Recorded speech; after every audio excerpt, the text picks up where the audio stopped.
Wah. Oh, hello. Welcome to Ghost Yawn. Ninja Gaiden. Now that's a name I haven't heard in a long time. 13 years, in fact. The last entry, Ninja Gaiden 3, was released in 2012. I'd say I'm a casual Ninja Gaiden fan. My first experience started with the SNES trilogy when I was just a wee lad. Which, how on earth were those games meant for kids? Then, when I was in high school, oh boy! Ninja Gaiden for the original Xbox was announced, and that was an entirely different beast! Later on, I picked up the superior Ninja Gaiden Black, and eventually Ninja Gaiden 2, but I never bothered getting Ninja Gaiden 3. There are a couple reasons for that. One, I was in college at the time, so I put video games on the back burner while college classes were kicking my butt. I don't know what I want to major in! 2, and this is a big number 2, the game sucked. Or so I've heard, because I've never played it. There was an enhanced version released later, dubbed Razor's Edge, that apparently fixed a lot of the problems the base game had. When Ninja Gaiden 4 was announced last year in 2025, a slumbering hunger for slaying fiends and launching Izuna drops was rekindled. Well, I got the game in my hands, so let's take a look. I got the deluxe edition, which has some cosmetic bonuses, as well as the DLC for the 2 masters, so I'll be covering that as well. I'll be playing on hard mode to really test the combat mechanics. Also, when configuring the settings, I noticed something called single-hand play? What the heck is that? Well anyways, without further ado, Ninja Gaiden 4. Say hello to our main protagonist, Yakumo. Immediately, we get launched into an avalanche of tutorials. Being a platinum game, there's a fair bit of depth in the combat. Circle is used for throwing shurikens, square is for light attacks, and triangle for heavy attacks. Simple enough. Blocking is next. Hold R2 to block incoming attacks. Taking too many hits can leave you stunned though, so it's a good idea to mix in some dodges, which you can do by moving the left stick while blocking. You can perfect block as well with good timing, which opens a window for you to slide under the enemy with the left thumbstick. If you get knocked back, you can quickly recover by pressing block. The series has always been known for its bloody spectacle, and the dismemberment system, which was first introduced with Ninja Gaiden 2, makes another spectacular reappearance. Good lord, that's brutal! The ultimate technique is also still here. You hold down triangle to charge up, and let go to unleash a whirlwind of slashes. In addition to normal attacks, we can use the Blood Raven technique. Hold the L2 button, and your attacks now have an added bloody edge.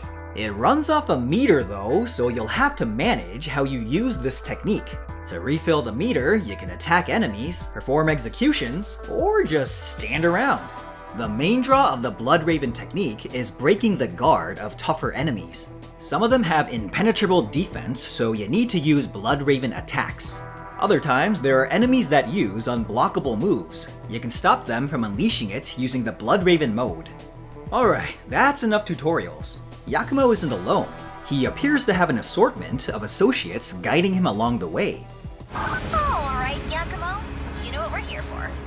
There are 2 girls, Umi and Saori, and one guy by the name of Misaki. They chime in from time to time, but haven't really said anything interesting, so I've been tuning them out. Here we are. Tokyo City. Can't believe how much it's changed. Yeah. Looking just a little less sunny. Oh man, I know it's coming. Woo! We're back, baby! Love the blood spurt on the 4. Watch out! You're being targeted! Oh, Yakumo, get out of there! Let's bounce. Ooh, jeez. Wait, hold on. What? This thing sucks at aiming. Kinda deflates the intensity of the scenario when you can't get hit. I guess we should run, though.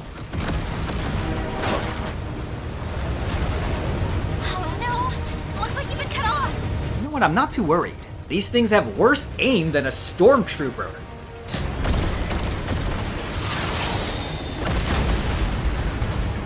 See? Oh, I guess this is our stop. After an adrenaline-pumping train ride, the game cools things down with exposition. Long ago, an entity known as the Dark Dragon was awakened by a species of monsters called fiends and brought chaos to the world. The ninja of legend, Ryu Hayabusa, defeated the dragon and the fiends, putting a stop to their devilish shenanigans. But I guess fiends don't give up easily because they tried resurrecting the dragon, this time in cahoots with some priestess. The dragon's husk that we see in the city skyline has also brought down all kinds of disasters like endless rain and blighted miasmas. In an effort to prevent all this happening again, Ryu Hayabusa himself worked with an autonomous military group. They call themselves the Divine Dragon Order, aka the DDO. Their goal is to seal away the husk of the... Wait, seal away?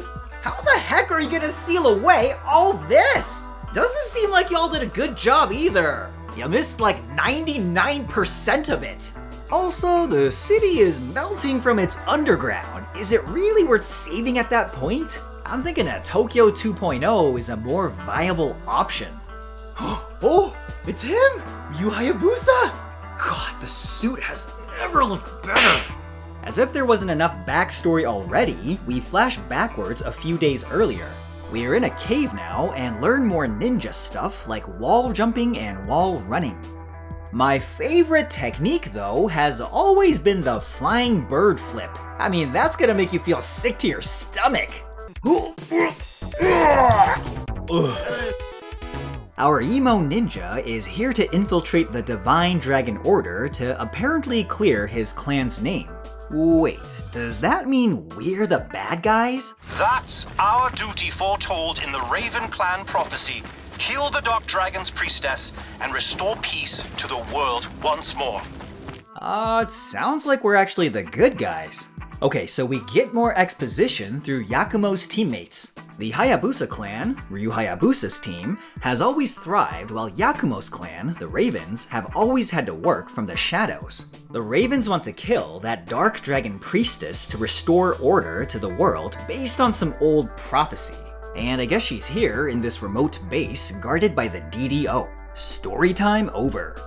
Real quick though, the rain effect here looks awful. It just looks like streaks of lines rather than actual rain. Company. Watchdogs on duty. Keep out of sight. Perfect. Wouldn't be a modern video game without some half-baked stealth mechanics. Let's give it a try. Oh, failed that. Shh, no one's here. Go away. Damn it. This could have been avoided if you just walked away. Take two. There we go. They don't hear too well, do they? We slide under this crack and come across a giant door. Seems like something you'd keep a priestess behind. A slice here, a slice there, and now the way is crystal clear. Let's see what all the fuss surrounding this priestess is about. Hey there.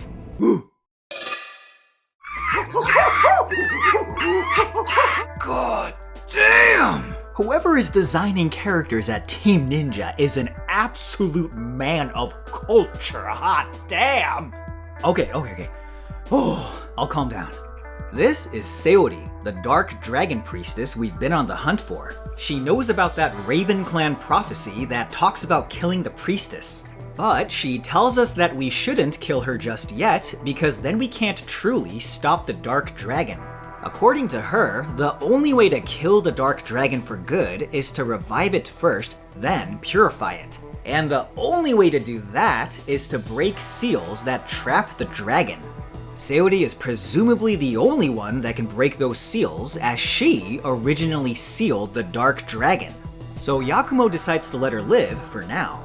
Which is good because, look, I'ma be real for 1 second. The true reason I wanted to play Ninja Gaiden 4 is because her. God gave man eyes for a reason, and that reason is Sayori. So now we're working together. Let's move on. All right, let's get out of here. What? Hang on. Girl, what? I don't mean to rush you, but could you hurry up? We barely move an inch before getting stopped by this Gundam-ass looking chrome head. This is Kagachi, commander of the DDO. I'm over here. Think again. Wow, his hair is amazing! Thank you, and the DDO, for keeping me safe, for everything.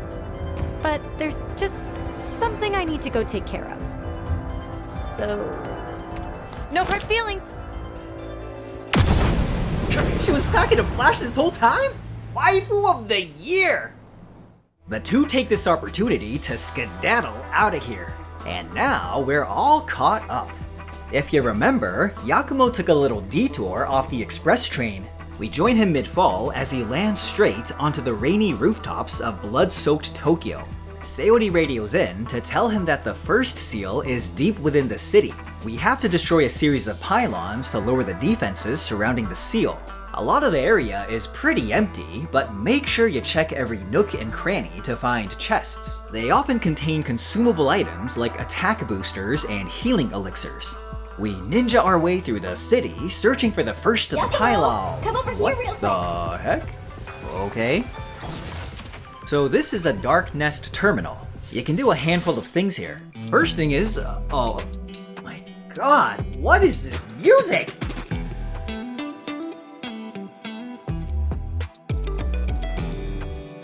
Heavens me, that is some dope-ass menu music. Ugh. Where was I?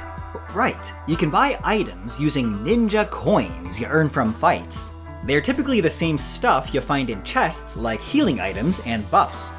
The second thing is accepting missions. These are little side quests that range from finding and killing enemies hidden throughout the area, retrieving quest-specific items, and finding something called a Gordy.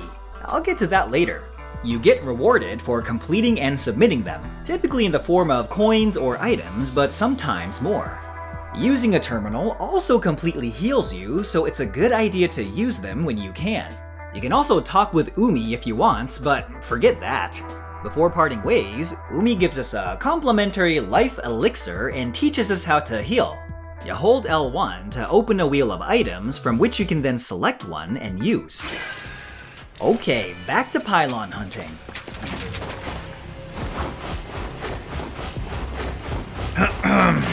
Any day now. Hey, a pylon. Alright, now we got a real health bar.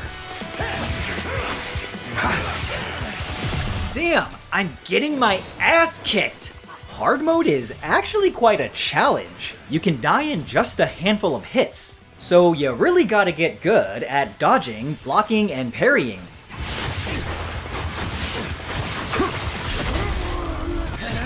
Yeah, there we go! As you're killing enemies, you'll notice red orbs or blood essence being left behind. These restore your health a little bit. Once we get rid of all the soldiers, it's time to smash that like button! Pardon me, pylon! You must construct additional pylons. At this point of the game, we see a black raven with piercing red eyes. When we interact with it, we meet a new face. Hey, kid. Tyron, I came here to whip your ass into shape. Just cough up the coin and I'll teach you some new tricks. Wow, geez, how generous of you! This is Tyron. We can learn new abilities from him by spending ninja coins. These'll spice up the gameplay to the next level. But you also need these to make combat manageable as you go along. So make sure to spend all your money at Asshole Ninja's Skill Emporium. Whip your ass? There's a training room to practice moves if you want, but I find just playing the game to be enough. I've got a question though. I'm out here busting my ass to save the world. So why the frick do I gotta give money to learn new moves and get supplies? What do you even need money for? Gas in a hotel room? I should be compensated for my valiant services. Also, if I'm a ninja and I don't know all this, maybe I'm not the right person for the job? Well, I grabbed a few new skills, so let's keep going. Wait, what the hell? Whoa. Yakumo? What's wrong? Something's off. Yeah, I'll say. Things are starting to get interesting. Sayori explains that all this trippy stuff is caused by a powerful demon that protects the shrine in this area. We've got a ways to go before we reach it, though. But before moving on, I actually want to take a moment to enjoy the scenery. The futuristic cyberpunk visuals are actually quite nice, especially paired with the electronic and almost tribal music.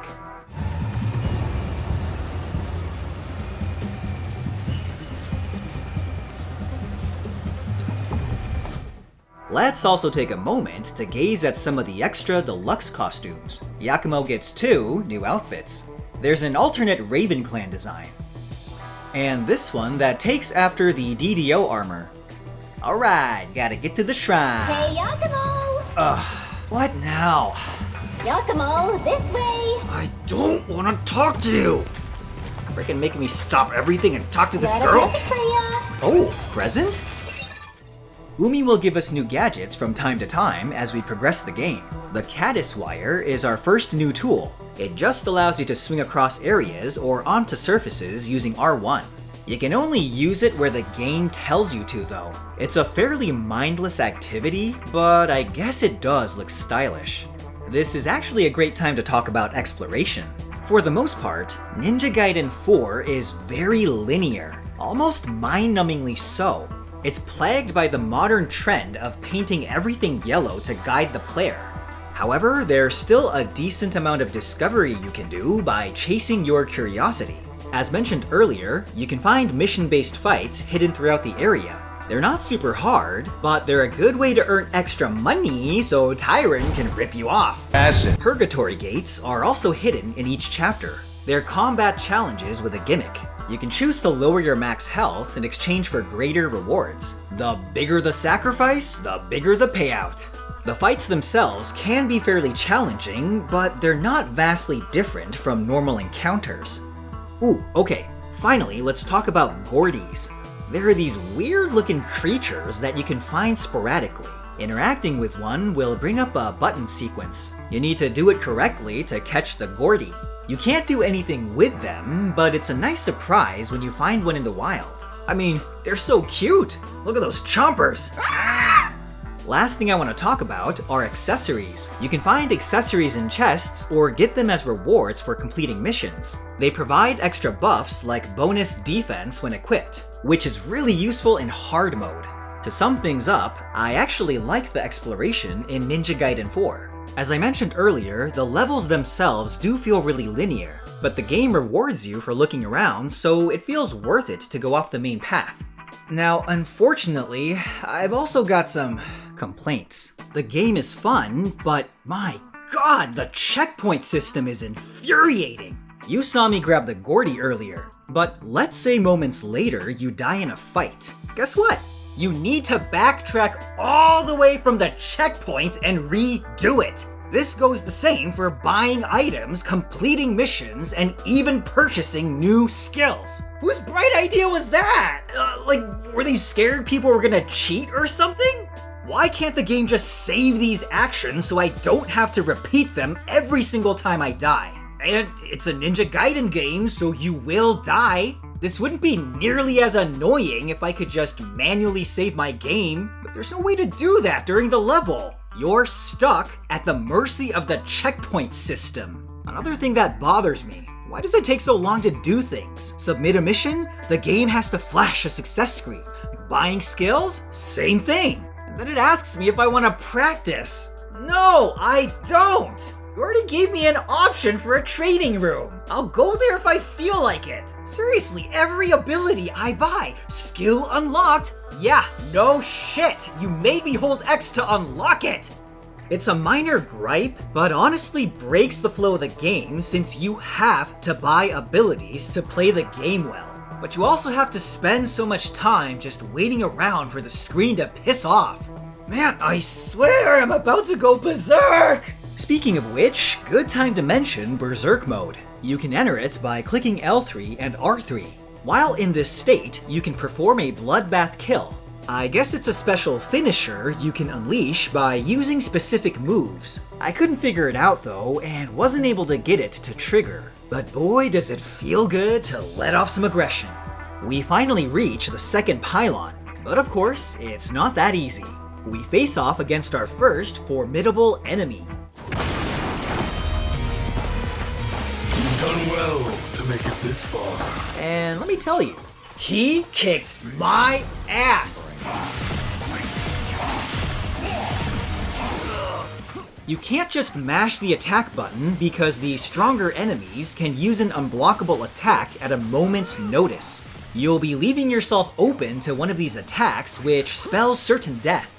Dodging will work, but you'll want to use a Bloodraven attack instead to stun them.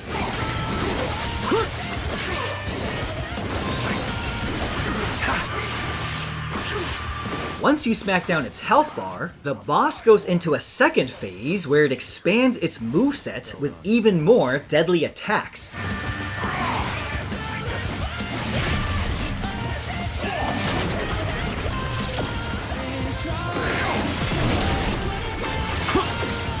With practice, I was actually able to beat its first phase without even getting hit once, which felt so good! Through this fight, the combat really started to click with me. After some punishing lessons, I was finally able to slice through his samurai ass. Yeah! Oh, still standing? Am I supposed to? Oh, you gotta press triangle. Oh! Oh! Damn, that was awesome! With the boss out of the picture, we're finally free to destroy the pylon. And level over. Alright, how'd I do? Oh, that's pretty pathetic. Well, at least I can move on to the next area, the Haunted District. In case you're curious, you can't go back the previous way as it's blocked off. Once you complete a level, you're stuck going forwards. What the? Oh, what do I do? What do I do? Giacomo, what happened? What? How was I supposed to know to press R1 right at the moment I start plummeting to my own death? Giacomo, what happened? Alright, got it this time. If you were getting bored, you're in luck. The game thrusts you into these rail sections, which honestly feels a bit out of place for a Ninja Gaiden game. I feel like I'm playing Ratchet and Clank. You gotta avoid obstacles as you skate forward. You also gotta hop from rail to rail to avoid oncoming trains. Alright, end of the rail. Oh, watch this. Boom! Looks like the DDO's caught up with you. Don't worry, I'm like really good at fighting now. Nothing he hasn't handled before, right? He's the Raven Clan's top ninja. Of course, he'll be fine. Yeah, about that. Giacomo! I need to redeem my honor. Raven Clan, lend me your power! Ancestors, please help me. Give me strength to kill my enemies. Blood and guts are all that I can see. Please bring honor to my clan. There. Papa Raven would be so proud. I'm not really sure why they call this the Haunted District. I've been going around for like 10 minutes and haven't seen a single... The district! Stand back, Ashley. This district is getting haunted. This level is basically the same as Blood-Soaked Tokyo, but with the rail sections and one more added gimmick. There are these drones and flying soldiers all around the area. You can latch onto the drones using R1 to reach the flying soldiers. Now, in theory, that sounds simple, but it's implemented so poorly.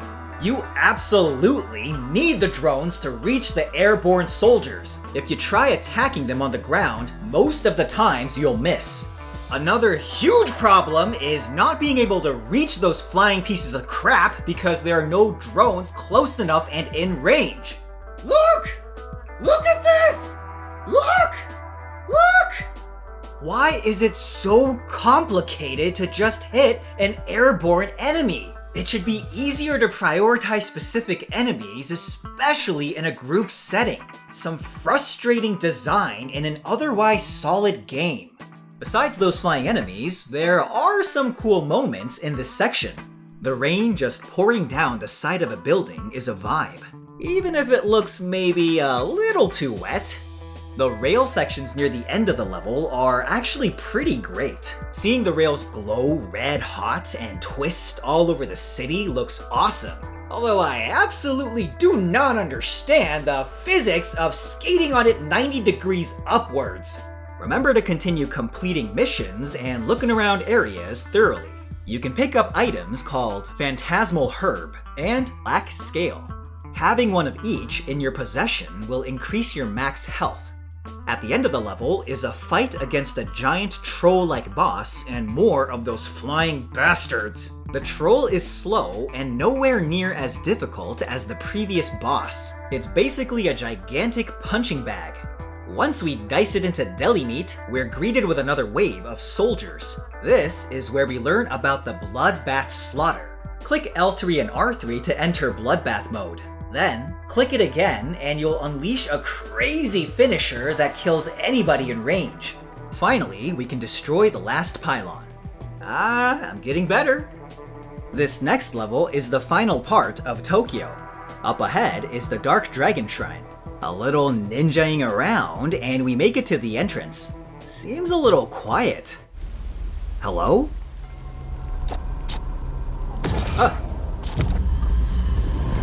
Whoa, nice shoes.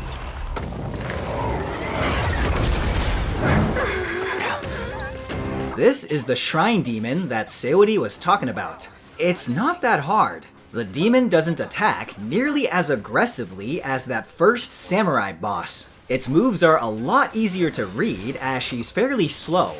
Surprisingly, I beat it on my first try. They don't call me the Raven Clan's best for nothing. The demon's taken care of. Wait, hang on. Wait, it's not dead?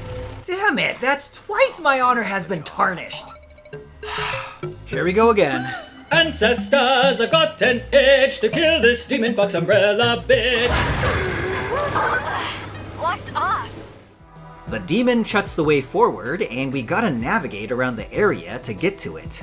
I gotta say, I approve of the demon's choice in decor. Kinda wish the whole game looked more like this. We get our very first look at some fiends on the way. There's this hulking monster with long braided hair, and these floating lanterns that explode when you kill them. If you stand too close, it will hurt. So make sure you ninja roll away from the vicinity of explosivity. Saori provides a little more detail on the shrines. As we know, each shrine is guarded by a demon. However, the shrines are also sealed with a weapon. The weapons are protected by a curse put on by the pretty priestess herself. That's why we need her alive to undo the curses on the weapons. Well, we made it to the end. You've made it. Ready for round 2? Let's get this over with. The first phase of the fight is largely the same as before. Of course, in her second phase, she knocks things up a notch. That all you got?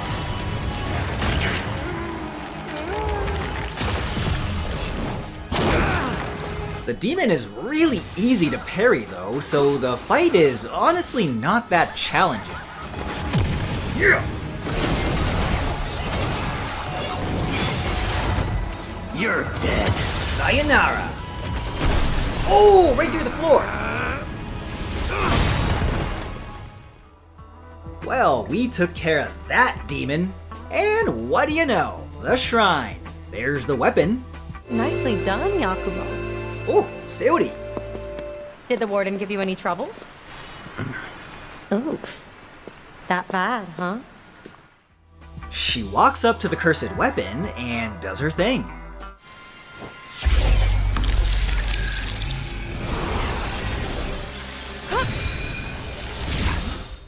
With the weapon purified, Seori offers it up to Yakumo to use. It's some kind of spear. Parts of the dark dragon rise up to return to its husk. And that does it. We've broken the first dark dragon's seal. Watch your back. You're a wanted criminal now. Wasn't I already wanted for capturing you? Well, at any rate, we can finally leave Tokyo. I wonder where the next shrine is.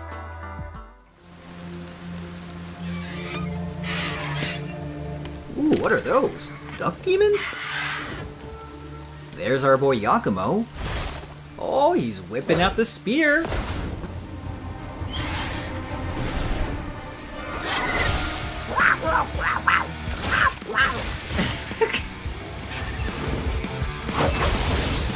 What? It turns into a drill? That's sick.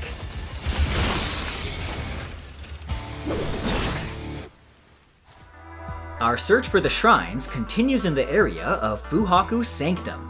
The shrine weapon we picked up is called the Yatosen. I guess it's technically a rapier, but tomato, it's still good for stabbing things dead. But it's, you can handle them, right, Yakumo? Oh, damn!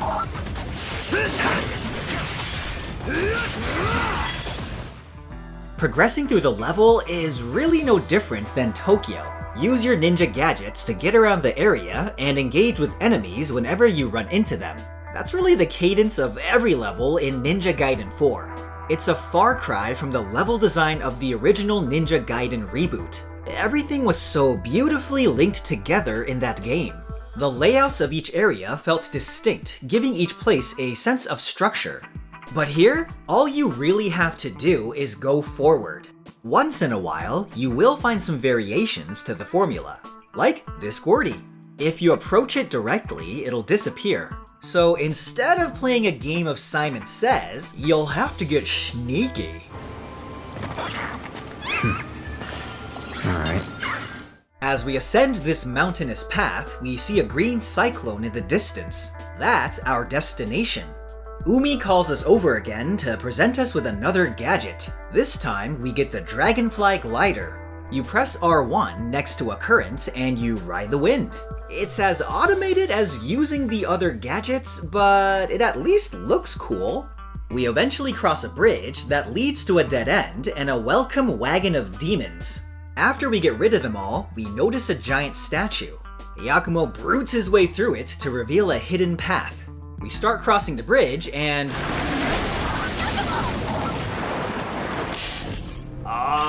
level complete, I guess?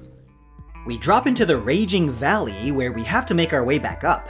I want to actually take some time to talk about the environments. There's a major shift in setting every 3 levels or so. They get the job done, but they're nothing to really write home about. However, it doesn't feel like you're just crossing the same copy and paste areas over and over again. There's actually decent variety in level layouts that makes it feel like the designers put some thought into creating the levels. Don't get me wrong, they're still incredibly linear, but they feel like actual levels and not just corridors slapped on with an environmental skin. And hey, credit where credit is due, there are some pretty atmospheric moments. What I really like though is how each level flows. You go from wall running, swinging from trees, and gliding around seamlessly from section to section. Yeah, it's pretty mindless, but there's a certain momentum that runs throughout an entire level as you go from parkour to slicing up enemies. At the end of the level is a building. Inside it, a powerful demon is chilling out, Maxin, relaxing, all cool. It's a unique fight. Rather than engaging in melee combat, the demon uses mostly projectiles, launching missiles, blowing up the floor, and shooting laser beams. That all goes out the window in its second phase, and it just starts swinging away like every other monster. Like before, we find a Tengu statue, wreck it to rubbles, take the path behind it to cross another bridge, and... Again? Maybe you should keep some bricks in your boots or something. Flying all over the place. So the next level is more of the same stuff. You glide, then you glide again, then you glide again, then you glide again, then you glide! I know I just got done praising the game's environments, but there are some nasty visuals I need to call out. This tree. It has leaves with so little polygons, I thought I was playing a PlayStation 1 game. This flag also left me baffled. I'm amazed that there are games on the PS5 that have objects moving at like 10 frames per second right in front of my face. After the 10 millionth glide, we land close to the altar of the mountain god. Another short glide over and the altar is in sight. Man, I am digging the vibe here. The wind current slicing through a wall of green fog, with dead trees and the altar in the distance. It's all very atmospheric. We walk up some stairs and enter the god's arena. Yakumo, incoming! Whoa! Is that an old man? No, wait, it's a bird. It's a plane? What the hell is it?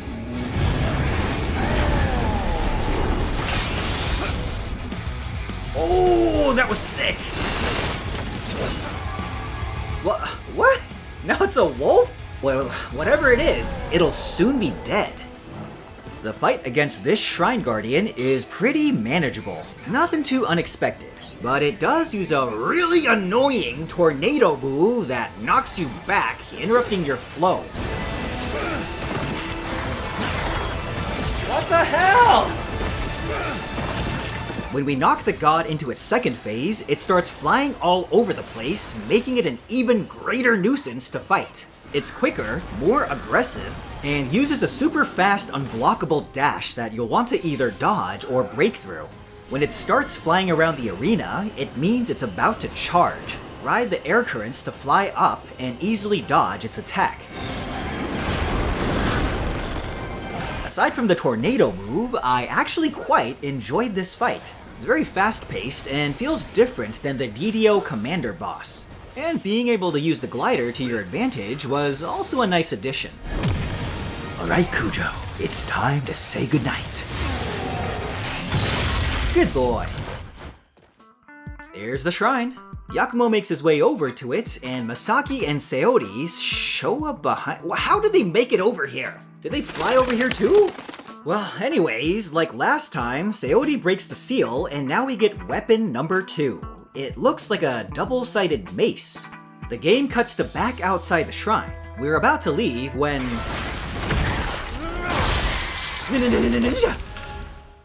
Master of Ninjas, Gaiden Hayabusa, is here to stop us from freeing the Dark Dragon. Captain One Arm ambushes Masaki right off the deck into the mountainous chasm. Ryu rushes at Yakumo, and now we gotta face off against Mr. Super Ninja. I was pretty exhausted of resources, so didn't last long against him. And it's one of those fights where you're supposed to lose to progress the story, so it doesn't matter anyways. Yakumo gets knocked back, and Ryu comes in for a finishing blow. But Saori steps in between them, making Ryu stop. Yakumo takes this chance to distract Ryu and make his escape with Saori. The game cuts to a short scene of a mysterious woman walking around. It's very obviously Ayane, the series' famously purple-haired Kunoichi. Kunoichi! Hi! Meaning is female ninja! And we're back with Yakumo. He's a little shaken up, but he tanked the fall with no problems. Oh look, Saori! Oh, shark! Oh, it ate Saori! Oh, yeah! Oh, it turns into a hammer!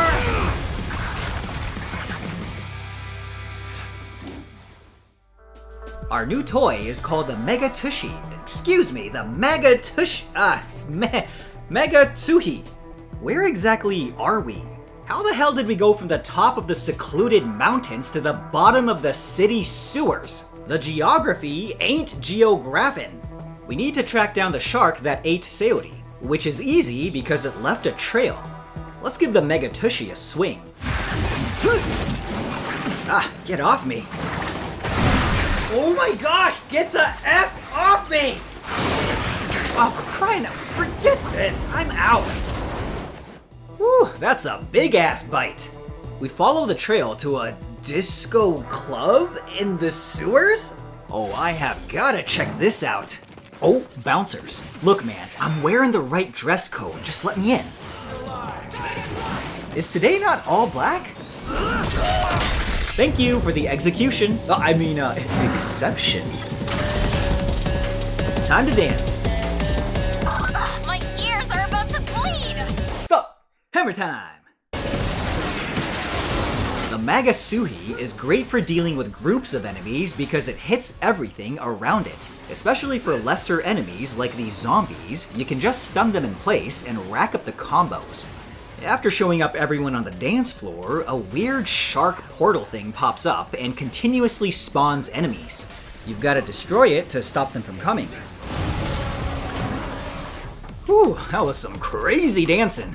A bartender, hit me up with a Moscow Mule. I said a bartender, Moscow Mule. Oh, the service here sucks. Let's try getting a bloodbath kill again.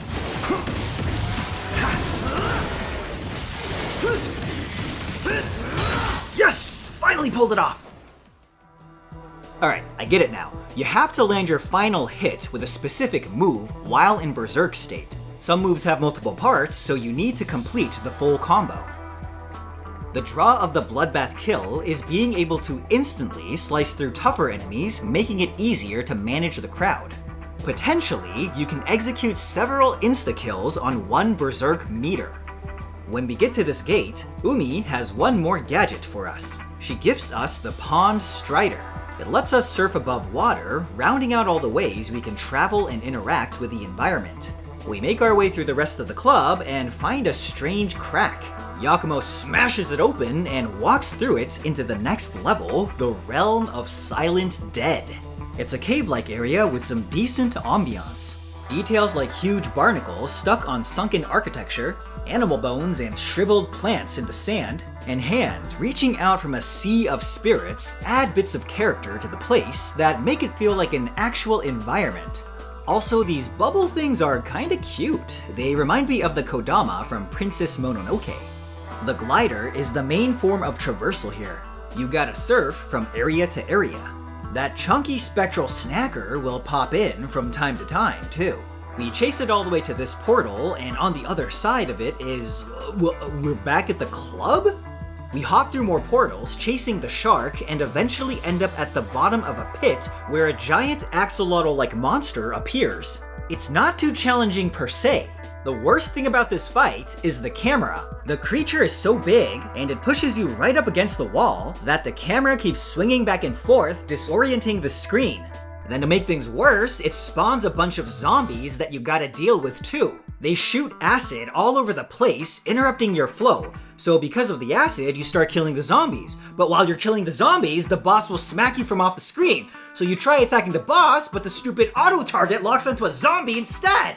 Whoever designed this fight deserves 10,000 years of drilling spear up the butt! A frustrating handful of tries and hammer to the gut later, the axolotl boss is finished. Oh, that's actually sick! We reach a dead end with another portal. Walking through it takes us to the end of the level. We're back at the sewer club. Wow, they got a pool down here. Ayane has apparently just been chilling here, enjoying herself. Nice night for a swim. Tell me, Yakumo, do you really plan on keeping this up? Fuck off. Oh! Ayane doesn't like Yakumo's pretty choice of words. Then the two have a standoff.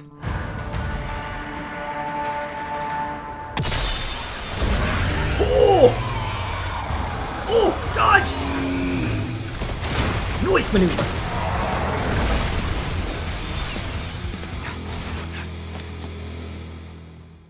What? So that's it? You're not gonna go after him? Why is she here?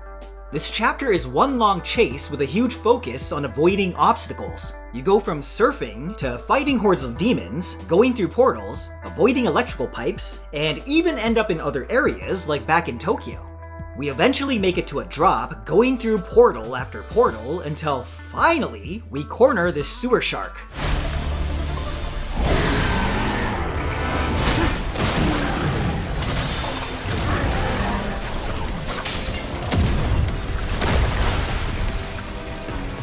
Oh, so you're helping now? What? That's it? Let me save you a lot of time by saying this fight is unbelievably easy, and consequently severely underwhelming given how long we chase after it. The shark might be the least aggressive boss in the game. It'll haphazardly swing around with its claws and face, but that's about it. In its second phase, it turns the area dark and will start teleporting around while attacking to disorient you. Sad to say, but this sums up the boss. Why did you make me chase after you for 3 whole goddamn levels?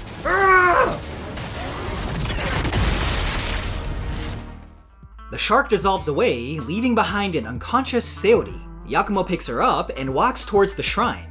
Right as we get there, she regains consciousness. She does her thing and removes the seal to the 3rd shrine. Like usual, Yakumo goes to pick up the weapon. I wonder what it'll be this time. Is that a lunchbox? Mom made this special for you. Oh boy, chocolate cake. Just one more shrine left to go. Yup, so let's get to it. Hey, we're back in Tokyo. He's here! Holy mother of Ninja Star! Oh! Oh, right off the helmet. Damn! Enjoying your new toys, I see? Oh, yeah. As the title of the level suggests, our goal here is to infiltrate the headquarters of the DDO, dubbed the Dragon's Maw. If you're like me, then you're probably wondering what exactly those new toys were. This weapon is called the Kage Hiruko, a collection of killing tools. Its nickname is the Box of Death, but I'm calling it the Lunchbox of Death. Oh boy. It works a little uniquely. Square is used for throwing projectiles, and triangle is used for melee attacks. Ugh, nasty! Completing combos and executions will bring out different weapons. Like here, you start with shurikens and end with a handful of bombs. Its Blood Raven attacks are also a little different. When you press and hold the attack button, there's a moment where Yakumo flashes. If you let go right at this moment, a follow-up attack triggers. The hammer has moves like this too, but you have to unlock them first. It's probably the most fun weapon to use because of how many different weapons there are, even if some of them are just represented through execution animations. Paired with the timed Blood Raven attacks, the Kage Hiruko has its own unique flow. The rest of the level is really just more Tokyo. At the end of the level is a unique tank-like boss. Armed to the teeth, it has all kinds of ways to retaliate. It's tricky to stay close to it because it attacks using wide sweeps and spins around constantly, which makes the lunchbox the perfect long-ranged weapon to circumvent that problem.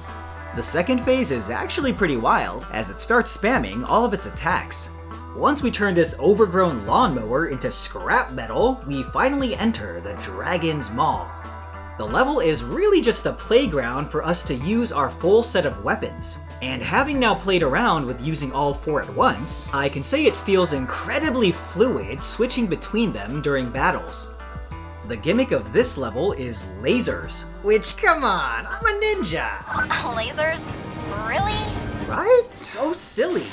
They're really not that hard to damn it. They're really not that hard to— God damn it!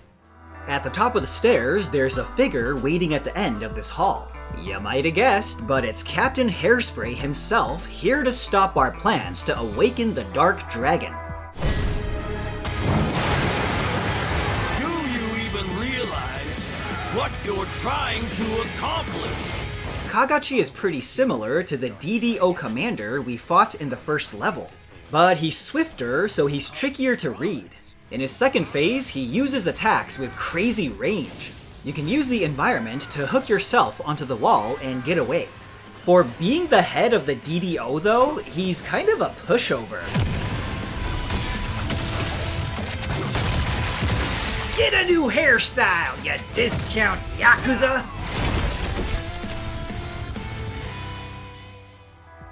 Let's move on to the final shrine. Saori and Misaki are already there somehow? What? Did you guys not have to fight the millions of DDO soldiers? Or fly through the facility? How about the lasers? Well, we're all here. Saori moves in to undo the final curse, but she acts a little strange. This is it. Only one last step. Oh! No! What's happening? This is the only way. Break the final seal. Complete the sacrifice. Sacrifice? What? The soul of the Dark Dragon is inside of me. What? I need to die. Aw, come on! Anything but that! Yakumo! Please!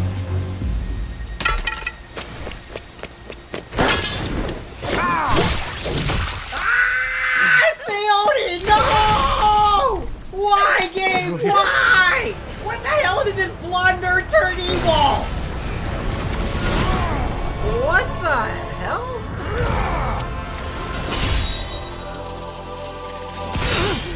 Dang, he got launched. I suppose I should introduce myself. I don't care. I gotta get back to Saori. Cower. Mortal. Before the Obsidian Overlord. Shut up! This asshole is Achilles. He's the fiend that resurrected the Dark Dragon years ago. Not really sure how he disguised himself as a human, or how no one in the Raven clan was able to figure it out? Y'all ever heard of something called a background check? He's not a particularly hard fight, but fighting him right after Kagachi left me in a tough spot because I had very little healing items. He uses a lot of projectiles, but the lunchbox makes pretty quick work of him. In his second phase, he starts using clones, but they're really easy to deal with. As usual, we end the fight with an execution. Great! Time to get back to Best Girl. Saori is still breathing, but just barely. With her final words, she repeats that Yakumo is the only one who can purify and defeat the Dark Dragon. Then she passes on. Man, Saori really was my favorite character. It's a shame she had to die. Fuck! That scared the shit out of me! We're gonna have to postpone being sad because the Dark Dragon is now fully reborn. Oh boy! What, seriously? Another time jump backwards? This is the worst time to have one of those. Oh, Ryu Hayabusa. Oh, that is such a sick shot. We're at the moment Dick Achilles was resurrecting the Dark Dragon. Saori is here too. He's about to sacrifice her, but Ryu stops him. Then, in a kind of cool but annoying manner, we have to fight Achilles again, but this time as Ryu. He actually plays quite differently than Yakumo. First thing is he has access to ninpo abilities, which are like spells, but for ninjas. Expecto Patronum! Avada Kedavra!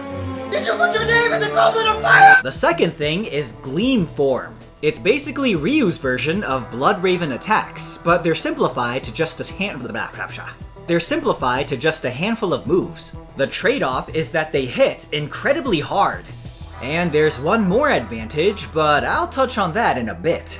We cut up Achilles' pathetic ass again, and then the game just awkwardly fades to black. It cuts to some place, and Saori starts speaking. Ryu, can you hear me? Yeah, go ahead. From here, we'll be heading for 3 separate shrines. What? We're looking for shrines again? We already did that! I'll meet you at the shrine. Man, she sounds so bummed out. Ryu's sections are kind of a mixed bag. On one hand, it's awesome to finally play as the super ninja of legend. And on the other hand, it does stupid things like making you unlock skills through chests scattered throughout the level? Pardon me, but isn't Ryu a legendary ninja? Then why the ass does he have to go around looking for techniques hidden in boxes? They're not even new or unique, it's just stuff that Yakumo could learn. The game goes to such lengths to show how much of a badass Ryu is. And you're telling me he doesn't even know how to parry? It's also really dumb that they only show the skill name and not what it actually does when you find one.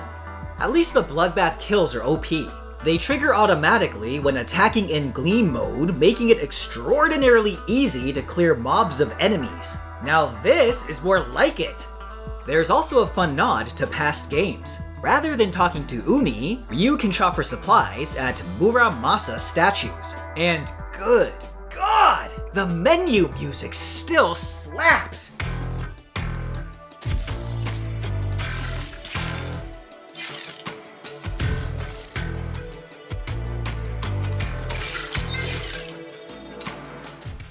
I'm sure you've noticed, but yeah. This is just the sewer level from earlier. Like before, you have to go through portals and end up in the spooky cave world and dance club. You even have to fight the giant shark at the end. We're just going through the same levels and fighting the same bosses so that Saori can do an inverse and go around ceiling demons to protect the shrines. This annoyed me so much. We already play these levels as Yakumo. There's no new challenges, areas, or unique fights. It's literally the same levels, just as Ryu this time. And story-wise, why are we going back this far anyways? We already know this all happened through exposition. There's really nothing new that we learn. Well, aside from the fact that Saori was sad because she felt guilty for being involved in the Dark Dragon's revival. So you see her slowly forgive herself through Ryu's trust. The worst sin of all is that the game has the audacity to bring you to the climax of the story with Saori's death and then rips you away from it to go back in time? Who wrote this story, Neil Druckmann? That is murder on the pacing, man, and I hate it when games do this. The story in Ninja Gaiden 4 is already pretty thin and stretched out, and at this point, I was ready to just get to the end. Alright, that's enough ranting. After sealing all the demons, we flash forward to the present day. Ryu is running through Tokyo towards the DDO Headquarters shrine. He passes by Yakumo, who is still holding on to Saori. As Ryu, we have to navigate through the DDO Headquarters, which is now infested with fiends as the Dark Dragon's resurrection is complete. And there is something I want to give the game credit for. The stage music is a homage to the original Ninja Gaiden's soundtrack. It's an orchestral rendition of the Basilisk Mine song. And honestly, this made me perk up with excitement when I noticed it.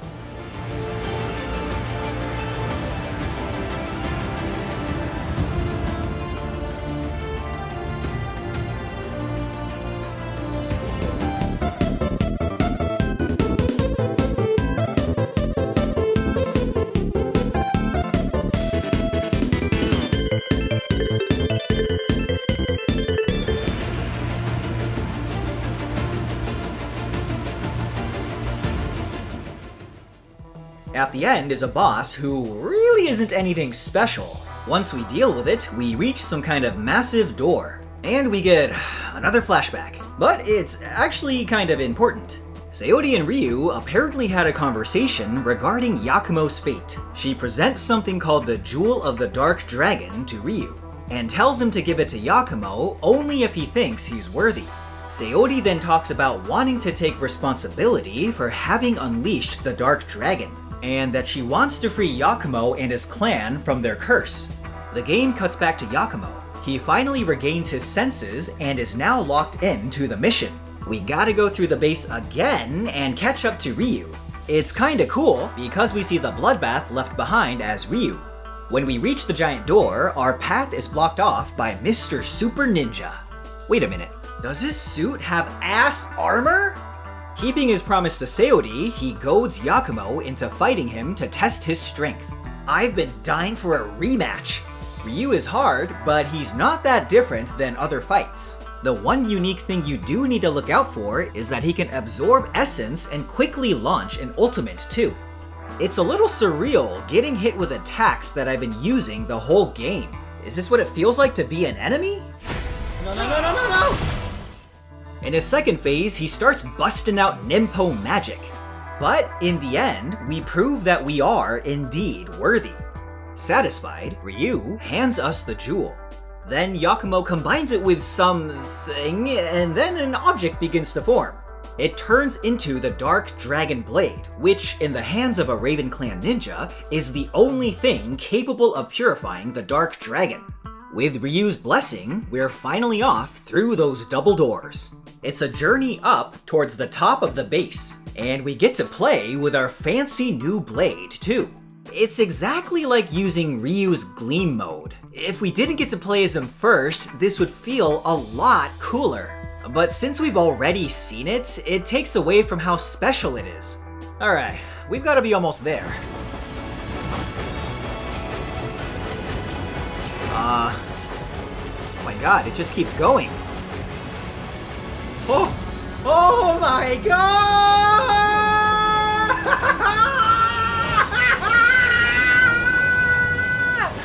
Woo! God damn, he's gonna need a sick bag after that. After all that flipping, we see the Dark Dragon reborn in the flesh.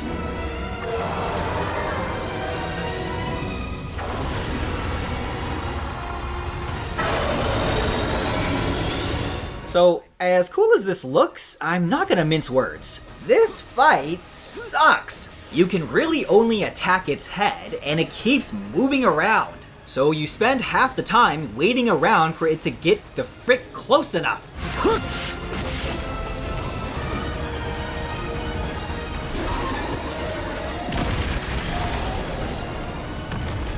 Oh, but it gets worse in its second phase. The dragon gets enraged and destroys the arena.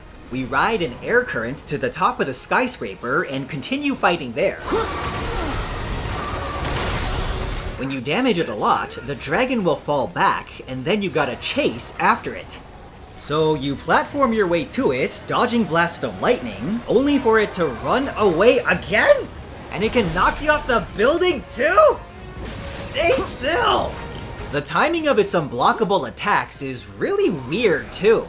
Typically you're supposed to hit an enemy before they unleash one.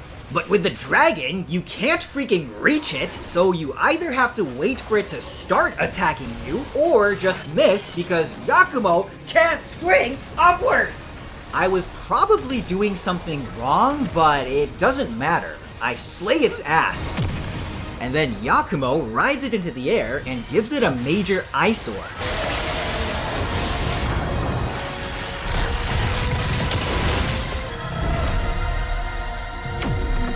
Holy fuck! Oh my god, that was sick as hell! You know what? I don't care. Yakumo is cool. There's room for 2 rad ninjas in my book.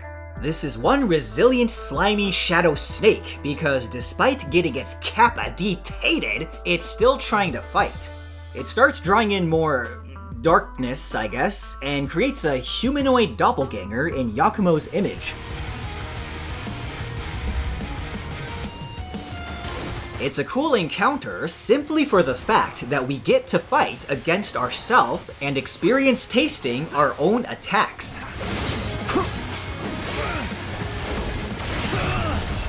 I had the game systems down pretty well, so didn't struggle too much. Just like the Kagachi and Achilles fight, doing 2 boss fights back to back left me with little healing items. I really had to take advantage of all my boosts and buffs to stay alive. And by some miracle, I was able to avoid enough damage and take him down before dying. Gotcha, you discount me! Go back to the dollar store with your cheap-ass wig! Oh, come on, Yakumo! He briefly thinks back on Saori and his promise to purify the dragon. Then he finds the inner strength to finish it off.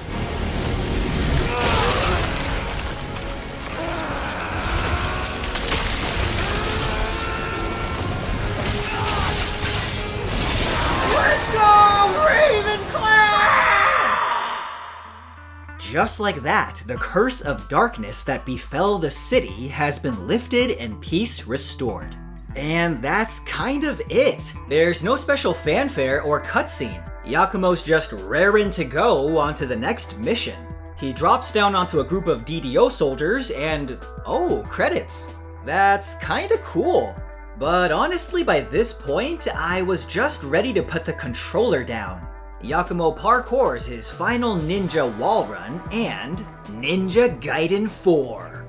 I've got a lot of thoughts, but first, a little post-game housekeeping.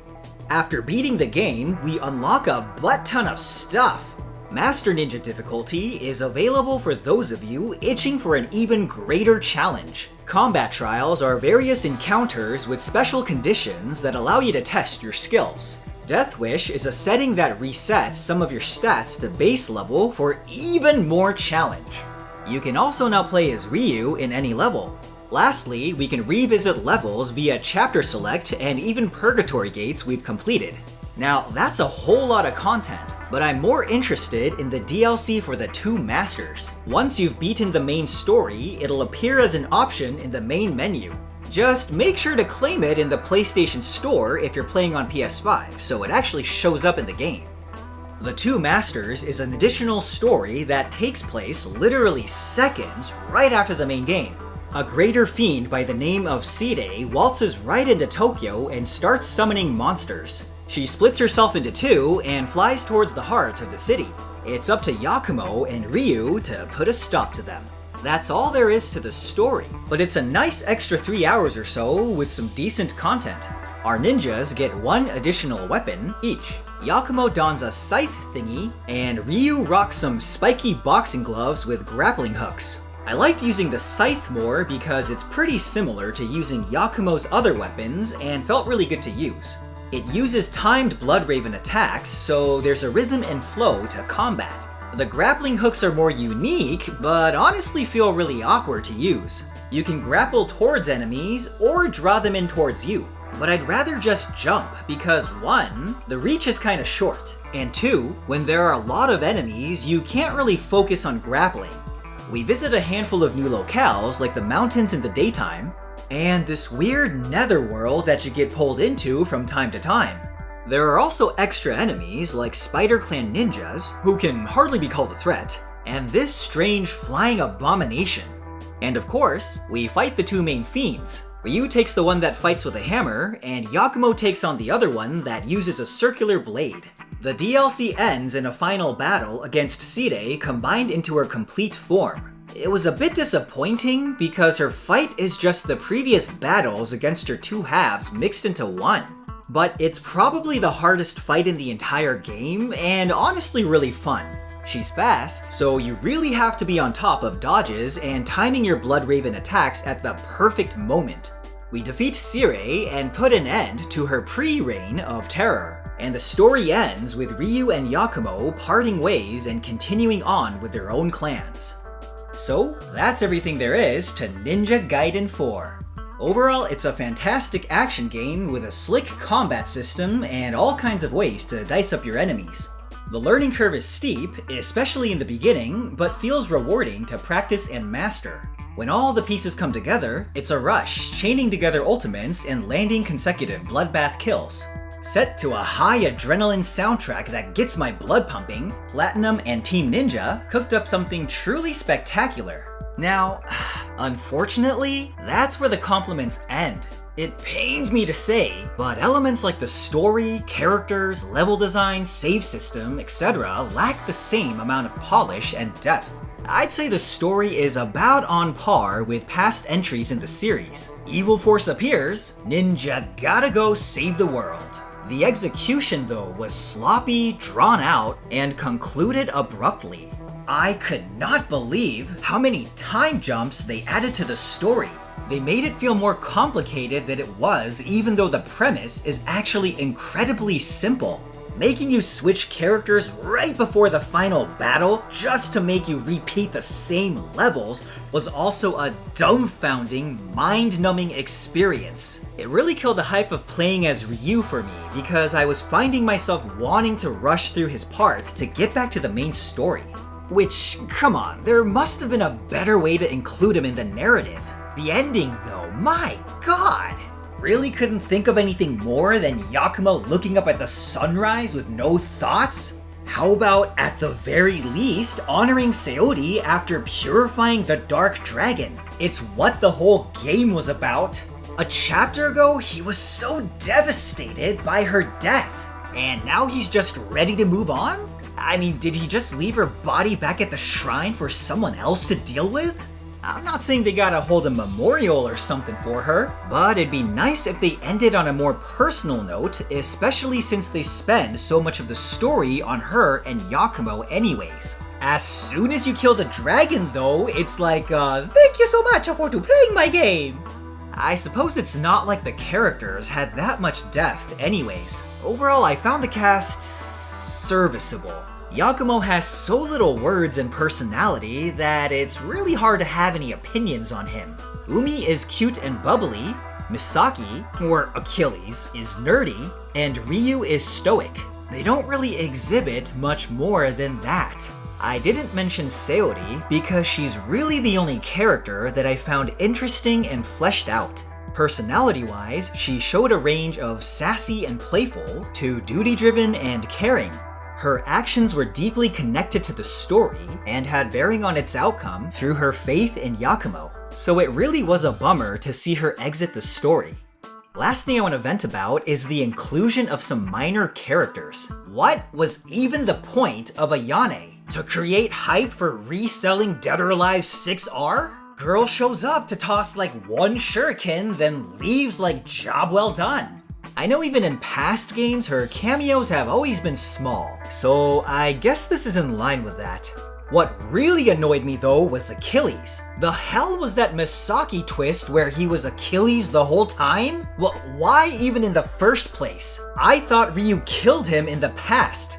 Anyways, yeah, there's a lot I found to be lackluster, but I still really enjoyed the game. It's just so much fun fighting everything, and for a Ninja Gaiden game, that's the most crucial aspect to nail down. It would have been interesting to see a version with all the weak points improved, but for a franchise that lay dormant for over a decade, I think this was a bloody fine return to a beloved series. Thanks for tuning into me ranting and raving about Ninja Gaiden 4. I hope you enjoyed my deep dive into the story and gameplay. Practice your flying bird flips and keep your stash of life elixirs stocked. Until next time, I'll catch you on the next Ghost Yawn video. Bye!